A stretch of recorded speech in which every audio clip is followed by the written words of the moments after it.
7 6 5 4 3 रुक जाओ। आ बीजो दाव थयो। હવે ત્રીજો દાવ છે આપણે જોઈશું કમર ઝુક।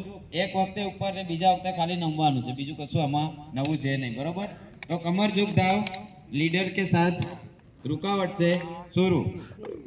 1 ऊपर 2 3 4 5 6 7 8 8 7 6 5 4 3 फिर से शुरू। 1 2 3 4 5 6 7 8 8 7 6 5 4 3 रुक जाओ। આગળનો દાવ છે પેટ ઘૂંટણ।